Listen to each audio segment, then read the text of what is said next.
지금 계속 요한복음 말씀을 나누고 있는데요. 우리가 지난 시간 결론 부분에서 그리스도를 알아보는 것이 은혜다 이런 말씀 드렸어요.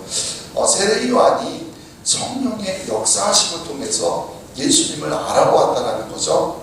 그가 비록 친족 관계에 있었고 또 어렸을 때부터 잘 알고 있었지만 그러나 그분을 겉모습으로 판단하지 않고 세상 죄를 지고 가는 하나님의 어린 양이라고 증거할 수 있었던 것이 바로 성령님의 역사가 있었기 때문이라는 거예요. 오늘날에도 우리가 예수를 그리스도로 고백하기 위해서면, 고백할 수 있으려면 성령님의 도우심이 있어야 합니다. 아멘. 아무나 그냥 하는 것이 아니에요. 성령님이 도우심이 있어야 예수를 그리스도라 고백할 수 있는 거죠. 그래서 우리가 어떤 기적을 체험하는 것보다도 또 어떤 기도의 응답을 받는 것보다도 우리가 제일 먼저 예수님을 그리스도로 아는 것이 은혜인 줄을 믿으시기 바랍니다. 아멘. 이렇게 예수님이 그리스도임을 이제 알게 된 이후에 세례 요한이 한 일이 뭐였냐면 바로 그 예수님을 사람들에게 소개하는 거였어요. 심지어 세례 요한은요, 자신을 따르던 제자들에게도 예수님을 소개하기에 바빴습니다. 그래서 결국 자신의 제자들 중에서 예수님을 따르는 사람들이 생겨났어요. 여기서도 세례 요한의 위대함이 또 한 번 드러납니다. 그는요, 예수님이, 자기가 여태까지 알고 있던 예수님이 그리스도라는 것을 안 후로는요, 자신을 따르는 자기 사람을 만드는 일보다 오히려 예수님을 소개하는 일을 더 중요하게 생각했다라는 거예요.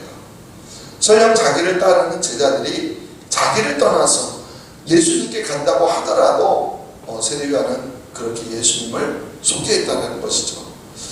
자, 오늘 본문은요, 예수님이 처음 제자들을 만나는 이야기가 기록되어 있습니다. 근데 바로 그 제자들이 누구냐면 이 세례 요한의 제자들이었다는 거예요.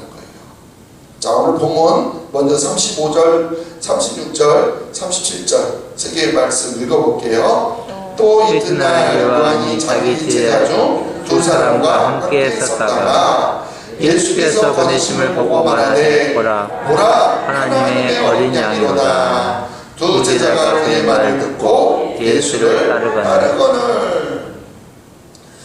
세례 요한은 제자들과 함께 서 있다가 예수님이 지나가는 것을 보고 뭐라고요? 보라 하나님의 어린 양이로다 이렇게 말해요. 이 말은요, 자신에게 세례를 받으러 오시는 예수님을 보고 한 말이었죠. 그 말을 지금 또 반복해서 말하는 거예요. 29절 보면 보라 세상 죄를 지고 가는 하나님의 어린 양이로다. 이미 자기에게 오는 예수님을 향해서 예수님을 보고 자기와 함께 있는 제자들에게 그렇게 말했었잖아요. 또 말한 거예요. 이 짧은 말 속에서 그리스도의 사역에 대해서 정확한 표현이라고 했어요. 그리스도의 사역이 바로 하나님의 어린 양, 유월절 양, 세상 죄를 지고 가는 하나님의 유월절 양이다. 그런 의미를 갖고 있다고 했어요. 그런데 아무도요, 그 말에 주의를 기울인 사람이 아마 없었던 것 같아요. 그러니까 다음날 세례 요한은 또다시 예수님을 보고 하나님의 어린 양이다 이렇게 소개를 하는 겁니다. 제자들에게요. 그래서 이때 비로소 세례 요한에 함께 있던 두 제자가 그 말에 주목하기 시작합니다. 그리고 그 말을 듣고 난 후에 예수님을 따르기 시작해요. 37절이죠. 두 제자가 그의 말을 듣고 예수를 따르거늘. 세례 요한이 이렇게 자신의 제자들에게 예수님을 소개한 거예요. 그리고 그 중에서 두 제자가 그렇게 바로 예수님의 처음 제자가 되었다라는 겁니다. 자, 그렇다면 세례 요한의 사역을 통해서 예수님을 그리스도로, 예수님을 하나님의 아들로 고백하는 사람들이 얼마나 많이 생겨났을까요? 성경에 기록된 사람은 바로 이 둘이 전부입니다. 그러니까 세례 요한의 전도를 통해서 예수님을 믿게 된 사람은요, 딸랑 이 두 사람이 전부라는 거예요. 자, 그렇다면 단지 이 두 사람만 전도한 세례 요한의 사역은요, 성공한 겁니까? 실패한 겁니까? 성공한 거죠. 네. 평생 우리가 한 영혼을 하나님께 인도할 수 있다면 우리는 그것만으로도 성공이라고 할 수 있지 않겠습니까? 아멘. 그만큼 전도가 사실 어려운 일이죠. 그리고 세례요한이 전도한 사람은 다른 사람이 아니라 자신의 제자였다는 사실이에요. 이러한 세례요한의 자세를 우리도 본받아야 될 줄로 믿습니다. 아멘. 어떻게 보면 세례요한은 자신을 따르던 제자들을 예수님께 빼앗긴 거나 다름없어요. 그러면서도요, 바보처럼 좋아했다라는 겁니다. 그러나 그러한 모습들이 바로 우리 그리스도인들의 모습이어야 돼요. 내 제자를 만드는 게 아니라, 나를 따르는 사람을 만드는 게 아니라 예수님을 따르는 사람을 우리는 만들어야 될 줄로 믿습니다. 아멘. 전도한다고 해놓고서 전도를 열심히 하는데 전도한 사람들을 나를 따르는 사람들, 내 편을 만들고 내 힘을 키우는, 무리로 만드는 그런 일들을 하면 안 된다는 것이죠. 자, 그렇다면 이 두 제자, 요한의 제자였던 이 두 제자, 예수님의 제자가 된 이 두 제자 누구였을까요? 그 중에 한 사람 이름은요 나와요. 40절에 나오죠. 누구라고 나옵니까? 안드레라고 나와요. 안드레는 시몬 베드로의 형제입니다. 그렇지만 다른 한 사람 이름은 어디에도 등장하지 않죠. 누군지 알 수가 없어요. 근데 이 제자는 일반적으로 바로 이 요한복음을 기록한 사도 요한이었을 것이다, 이렇게 일반적으로 보고 있습니다. 실제로요, 사도 요한은요 자신의 이름을 이 요한복음 전체에서 어디에도 한 번도 언급하지 않아요. 기껏해야 주님이 사랑하시는 제자다, 이렇게 19장에 가서 완곡하게 표현한 거 하나가 있죠. 그만큼 요한은 자신의 이름이 알려지는 것에 대해서 별로 관심이 없었어요. 이런 모습은 어떻게 보면 세례 요한의 모습과 매우 비슷함을 볼 수가 있죠. 자, 이렇게 두 명의 제자들, 하나는 안드레이고 하나는 이렇게 요한으로 볼 수 있는데, 이 두 명의 제자들과 예수님의 대화가 이제 나오죠. 38절, 39절에 나옵니다. 읽어볼게요. 예수께서 돌이켜 그 따르는 것을 보시고 물어이르시되 무엇을 구하느냐? 이르되 랍비여 어디 계시오니까 하니, 랍비는 번역하면 선생이라. 예수께서 이르시되 와서 보라. 그러므로 그들이 가서 계신 데를 보고 그날 함께 거하니 때가 이르실 쯤 되었더라. 아멘. 그들이 예수님을 따라다니니까 예수님이 그들에게 물었습니다. 무엇을 구하느냐? 그러니까 그들은 랍비여 어디 계십니까? 이렇게 대묻죠. 그러니까 예수님도 뭐라고 대답해요? 와서 보라. 여러분, 이 문장이 이해가 되세요? 예, 재미있잖아요. 자, 먼저 무엇을 구하느냐, 이 질문은요, 왜 예수님을 나를 따르려고 하는가? 너는 왜 나를 통해서 무엇을 찾으려고 하는 것인가? 이제 이런 의미를 담고 있는 그런 질문이에요. 무엇을 구하는가? 왜 너희들은 지금 나를 따라오려고 하느냐? 나를 따라오는 이유가 무엇이냐? 나를 통해서 무엇을 얻고자 하는 것이냐? 이런 뜻이에요. 많은 사람들이 예수님을 따른다고 교회로 나옵니다. 그들에게 예수님이 묻고 있는 거예요. 너는 무엇을 구하느냐? 자, 그렇다면 우리는 한번 돌아봤으면 좋겠어요. 우리는 무엇 때문에, 어떠한 이유로 예수님을 믿습니까? 어떤 사람들은요, 세상 가운데 살아갈 때 안정과 평안을 위해서 평안을 구합니다. 또 안정된 지위와 넉넉한 돈을 얻기 위해서 주님을 찾기도 합니다. 어떤 사람들은 출세를 구하고요, 또 어떤 사람들은 해결되지 못한 그 문제를 해결하기 위해서 주님을 찾아요. 또 어떤 사람들은 건강을 위해서 찾기도 합니다. 자, 물론 그것을 무조건 잘못됐다고 말할 수는 없어요. 그렇지만 예수님의 제자들이 되려고 하는 사람들이 해야 할 바른 대답은 아니라는 것이죠. 여기 안드레와 요한이라고 가정하고요, 안드레와 요한은 예수님의 질문에 대해서 뭐라고 다시 대묻죠? 랍비여 어디 계십니까? 무엇을 구하느냐라는 말에 이제 줄여졌어요. 상당히 말 동문서답 같은데, 랍비여 어디 계십니까? 이 말은요, 어디에 묵고 계십니까? 그런 말이에요.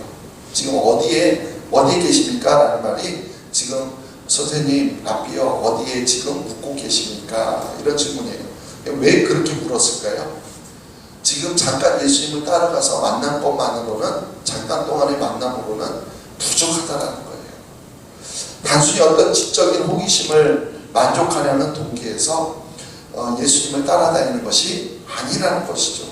예수님에 대해서 더 알고 싶고, 그래서 예수님과 함께 더 머무르고 싶고, 예수님과 인격적인 관계를 맺고 싶다. 예수님을 지금 따라가서 거하는 곳에 함께 있으면서 계속해서 예수님의 말씀을 듣고 싶다. 그런 의미로 묻고 있는 겁니다. 이것은 우리에게도 매우 중요한 의미를 전해주고 있어요.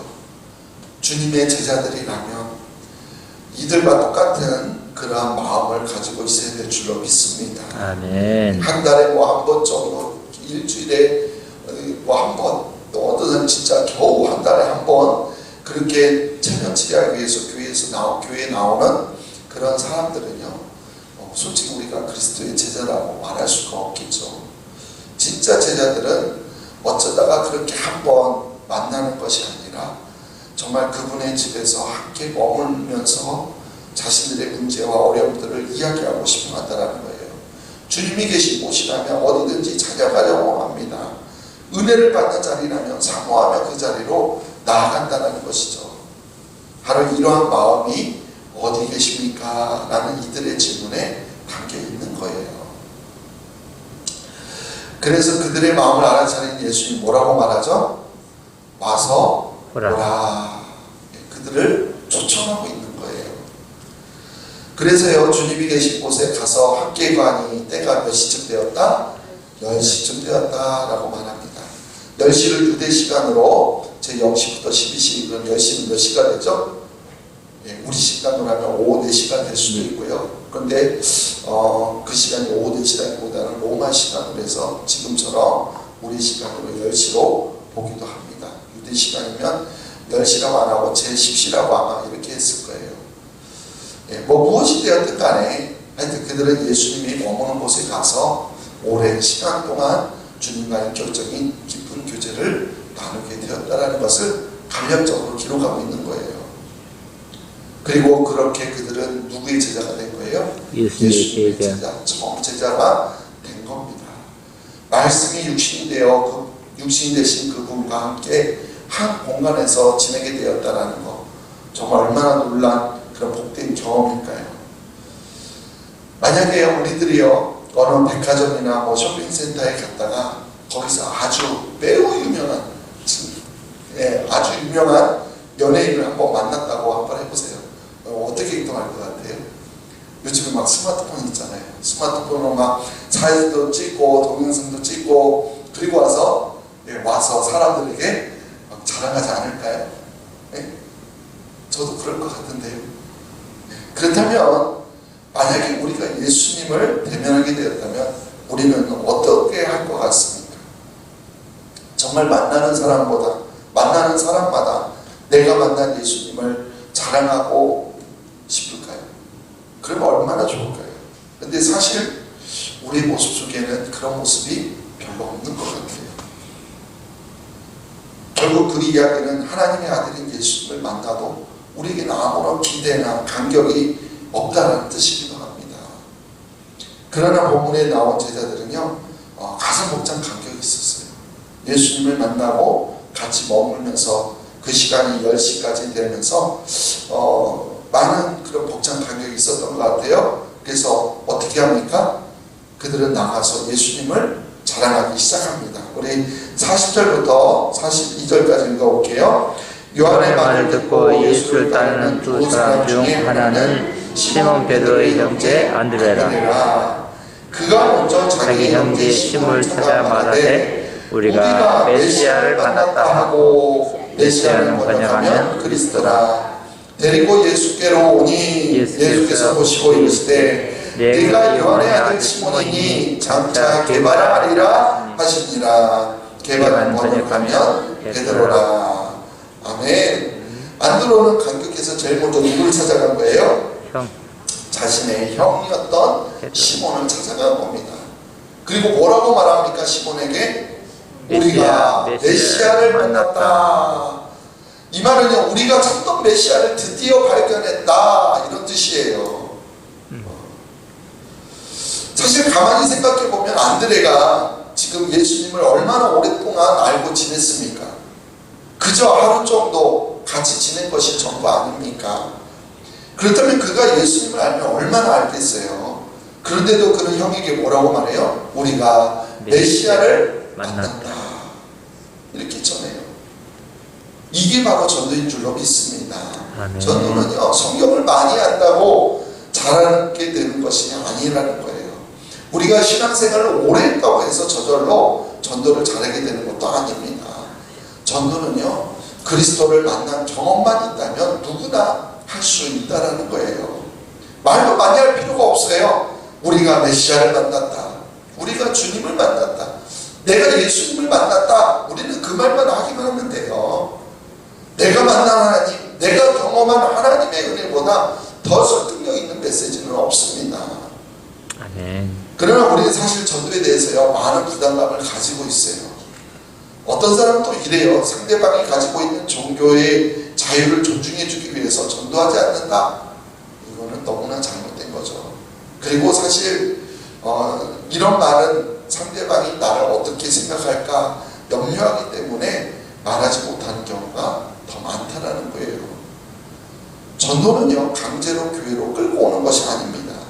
전도는 내가 만난 하나님을 소개하는 거예요. 아멘. 그리고 그것은 예수 믿는 사람이라면 누구나 해야 할 일이에요.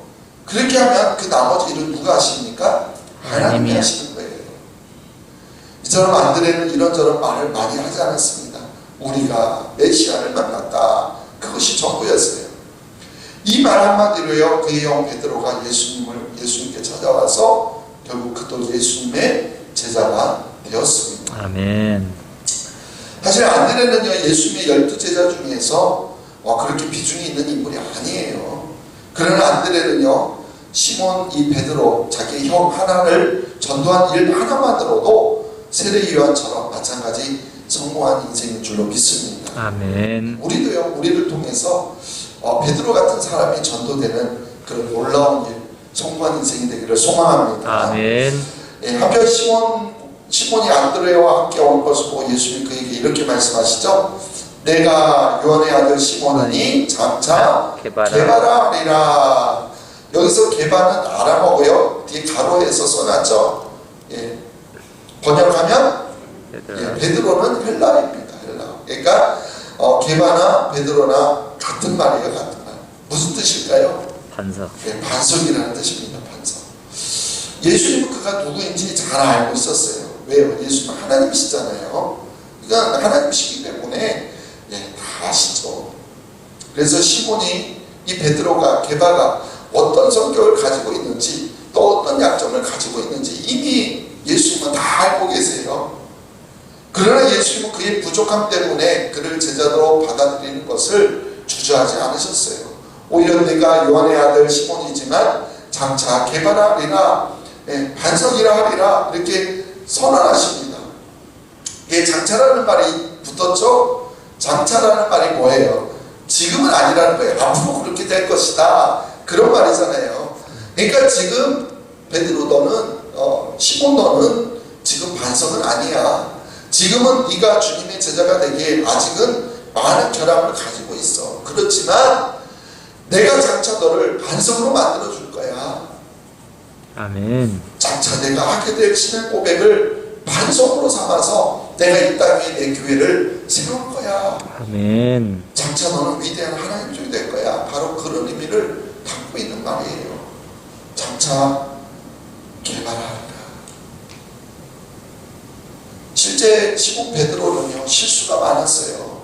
예수는 그리스도이시며 하나님의 아들이십니다라는 신앙 고백을 통해서 그에게 그렇게 베드로라는 칭호가 공식적으로 주어졌지만 그에 얼마 지나지 않아서 그는 예수님을 모른다고 부인한 사람이에요.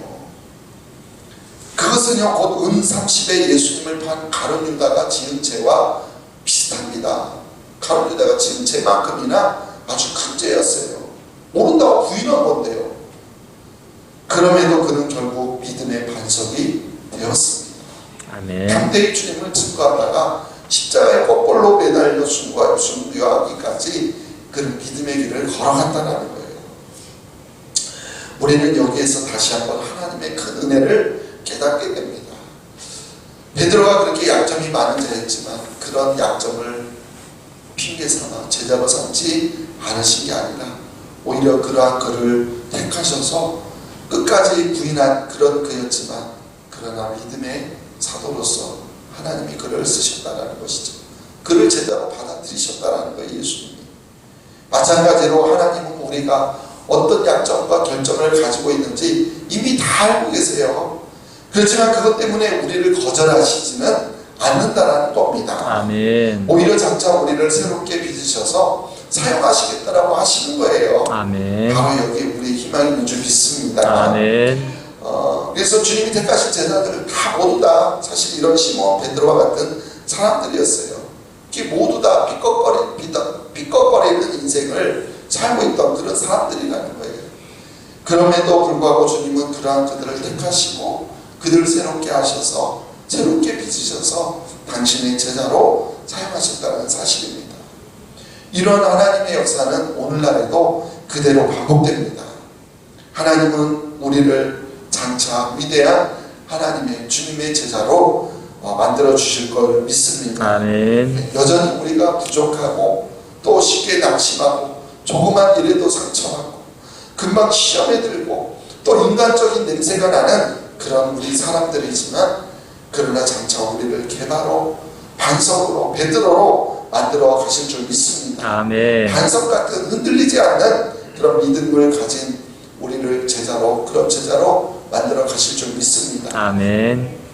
그래서 정말 저 같은 사람도 주님의 종으로 사용함을 받고 또 여러분 같은 사람들도 주님 앞에 나와서 신앙생활을 하고 있는 거 아니겠습니까?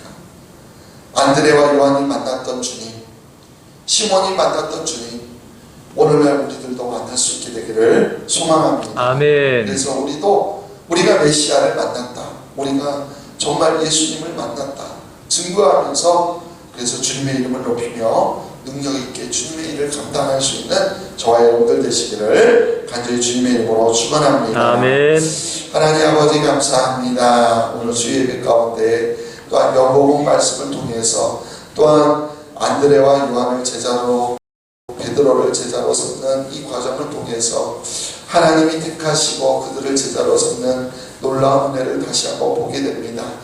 그들이 뛰어나서가 아니라 능력이 있어서가 아니라 오직 그들을 택하시고 그들을 주님의 제자로 만들어 가셨던 하나님의 놀라우신 은혜가 오늘도 우리 가운데 있어서 여전히 우리도 주님 앞에 부족하고 연약하고 사람 냄새 풍기는 그런 모습이지만 주님께서 우리를 반석이라고 베드로라고 불러주시며 우리를 주님의 귀한 제자로 사용하실 줄 믿습니다. 아멘. 우리가 포기하지 아니하고 주님을 의지하며 나가게 하시고 주님이 우리를 이끌어 가심을 늘 우리가 기대하며 믿음 가운데 승리하며 살아갈 수 있는 저희 모두가 되게 도와주시옵소서. 아멘. 또한 꼭 주님을 만나게 하여 주시고 그래서 우리가 세상 가운데 내가 만난 주님을 자랑하고 소개할 수 있는 그런 전도하는 삶을 살아가길 원합니다. 아멘. 전도하기에 두려워하지 않게 하여 주시고 내가 만난 예수님을 자랑하고 싶은 마음 그런 마음을 우리에게 허락하여 주셔서 늘 우리의 삶 가운데 예수님을 자랑하며 살아가는 우리 모두가 되게 도와주시옵소서. 아멘. 감사합니다. 예수님의 이름으로 기도하옵나이다. 아멘.